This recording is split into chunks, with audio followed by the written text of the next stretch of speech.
Hey, a rare daytime check-in with the Innocents by Michael Crummy.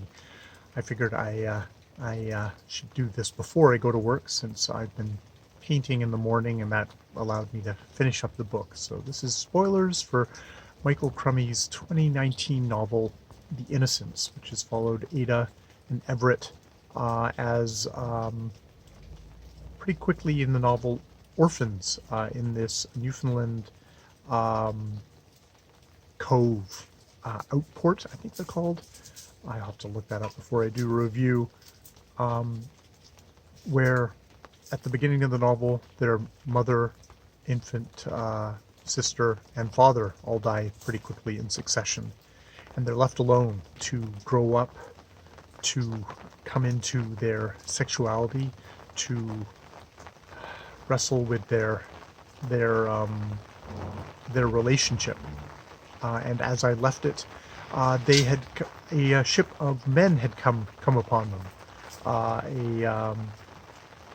They were all sailors, and they'd stayed with them for a time. One of those sailors being John Warren.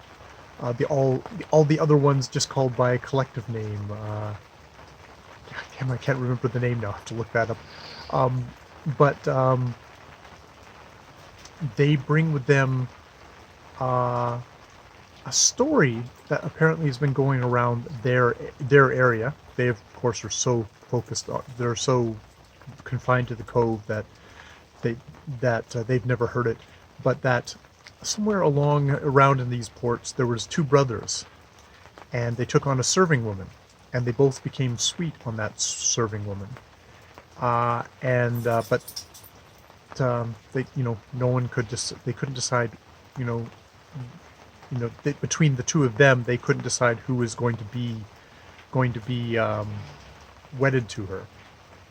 And it ends up that the she picks the younger brother, but the older brother takes it hard and murders the younger brother, tosses him out to sea, gets washed up with his eyes gouged out, and he gets buried somewhere hereabouts. And he can't help but thinking of this story, that maybe this is indeed their mother and father. This is the origins of them, a kind of a Cain and Abel story in this highly biblical thing, biblical thing of an Eden, of a source of sin right from the beginning. I don't know. Or just the hard facts of life right from the beginning.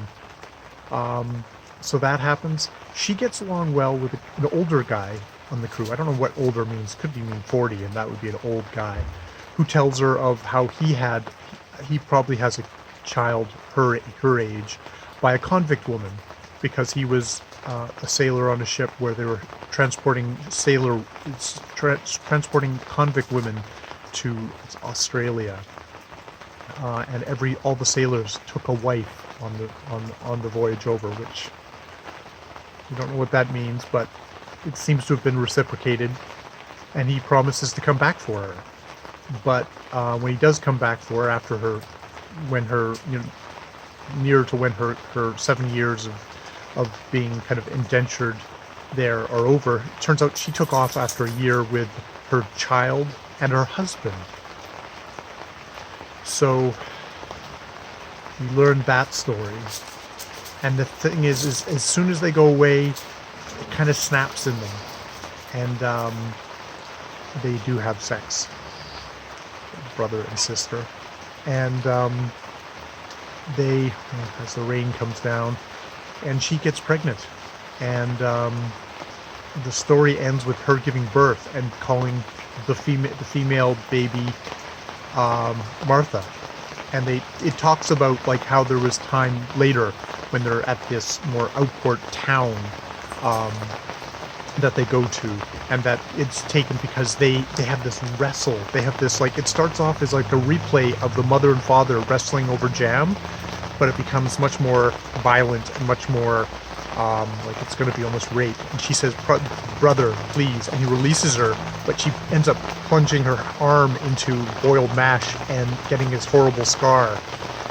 and the child that comes out has webbed toes and a kind of one arm that's got a weird kind of birthmark on it, which they take as, oh, it's a thing of what happened to her in childbirth. Us knowing, no, this is what happens when a brother and a sister have had sex, and that. But they don't know that.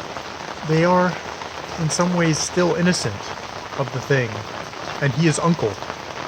And she, this child is Martha reborn.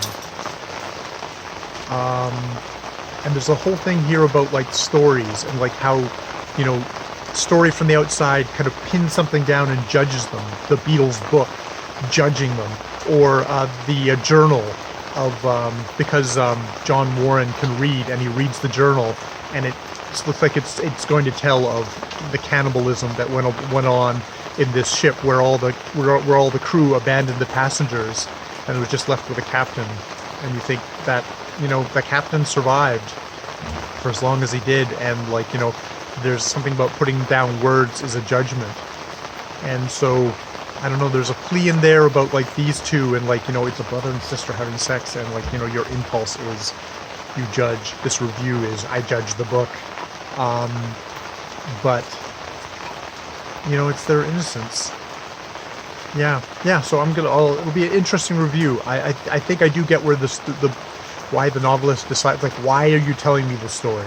It's like, okay, I think I know why you're telling me this story. This is like primal judgment sort of stuff. It's going to be there, but innocence.